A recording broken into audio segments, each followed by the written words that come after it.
goes away. And if it's going to be renewed, it's going to need a compelling story to be told to say, here's what we did.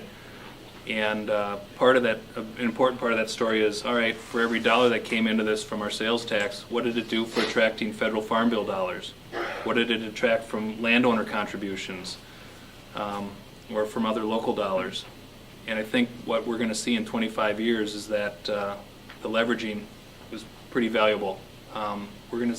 I think this state is going to be immensely well positioned to hoover up a lot of farm bill conservation dollars that other states will have a lot tougher time doing as they go through their own budget crises. And we've seen that already, like with the wetland reserve program, how we've been able to tie that up with RIM dollars here in the state.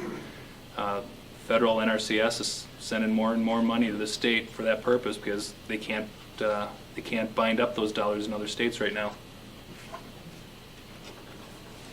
I have a comment online from John Rochline. John, go ahead.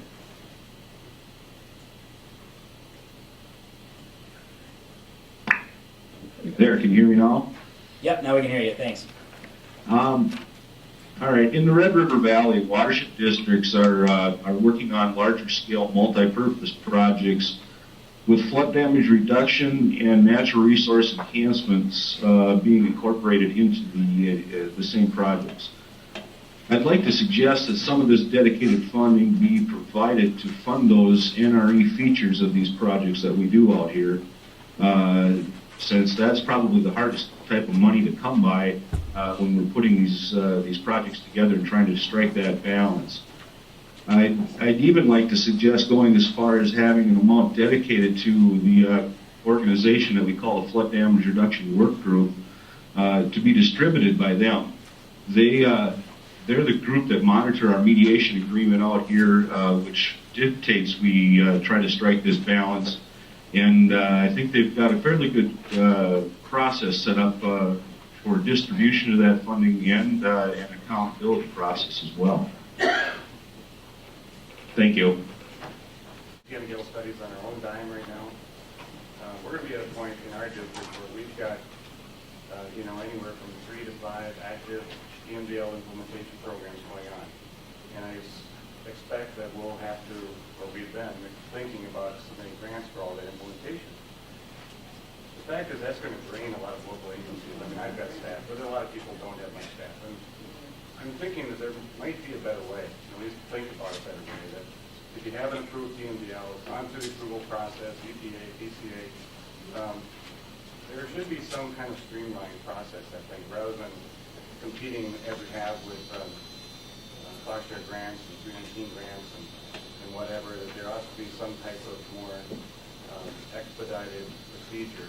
And some of these criteria that people have thrown out about priority for the basin or the priority for river reaches or whatever, we can think about some of those factors in terms of what would enhance one area of TMDL more than another area of TMDL, and make it known for those in that area that your ranking's coming up. You don't have to submit much more than, tell us what your TMDL is, tell us where you are in the implementation process, and maybe things are cut pretty clean. And I'm just trying to think of how to cut down time.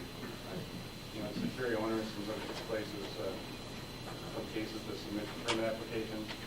Like LCCMR, I was talking with other people, I don't go for LCCMR grants anymore. I just won't do it. It's just too much work, too much effort, and too much pain. And I don't want to see everybody have to go through that for this one.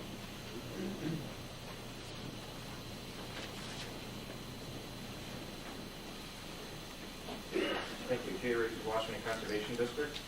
It's kind of a follow-up to Cliff's comment. And I think if we do this process properly, we should set it up in a way that incentivizes collaboration between implementing entities. So we can create those synergistic relationships between watersheds, conservation, cities, counties, and the state. For example, we could enhance the state cost share program that provides additional funding for state cost share for projects that are done as part of a watershed-based prioritization.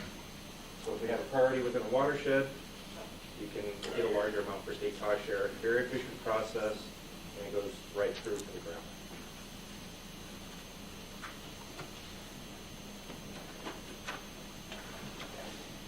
Hi, this is Joel Settles, Hennepin County. I just kind of want to piggyback a little bit on what Jay said too about the coordination. I think it's real important for making sure that everybody's basically on the same page and coordinating and knowing that, like in Hennepin County, a lot of watershed management organizations, a lot of cities, a lot of impaired waters, a lot of waters that aren't impaired but need some type of attention.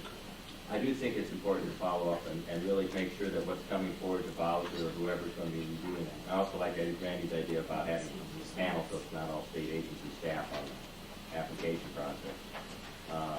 That there is that kind of coordination at the local level, because that's really where you're getting that vetting, that it is public engagement is gone through these steps and these processes behind it. But I also want to say that if you're really going to get public buy-in, it is important that we stay focused on, basically the project base and really follow through. And I'm a little bit concerned that in order to avoid duplication, you're concerned that you want to just push it through existing programs and pipelines. I know some of that is fine and good, but I'm concerned that a lot of the work that needs to be done, like might involve in lake hypomimetic aeration, or might even be chemical treatment of inflows or something. They don't fit in any of your state FARSHA programs. And if you've got all your specs and regs set up about how you have to build a stormwater fund, I just see we're going to get bogged down.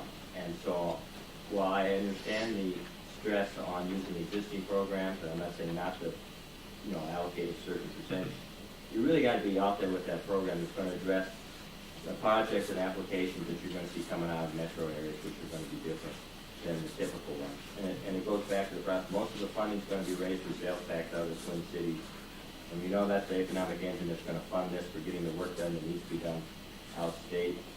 But do take attention that, basically because we don't fit, a feedlot model or a buffer strip model that works out in Meeker County, that, we have different applications, the different engineering solutions that are going to be developed for our metro associations. And we ought to have a program that basically recognizes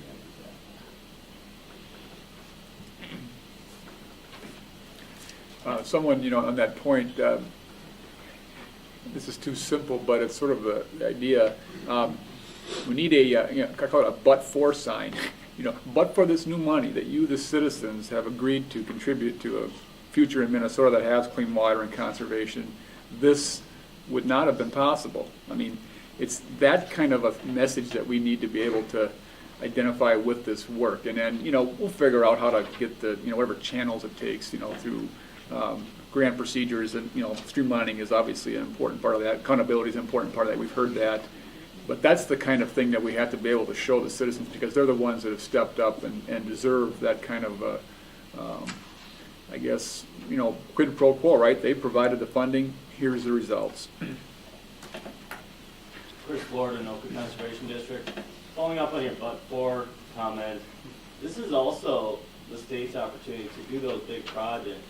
We can do 25 years of $25,000, $50,000 projects, but if there are the $20 million projects that needed to get done, I hope the folks at the state agency level are on top of that and they take advantage of this opportunity, because those are the ones you can't go to legislature and get money for very easily. So, I'm a little concerned that there isn't an overriding plan yet, and maybe in the first 5 years things will be kind of willy-nilly, shotgun approach to conservation, but hopefully it comes into focus 5 years from now, so the last 20 years of this is really intentional, and we'll get a statewide plan with statewide benefits that we can all be proud of.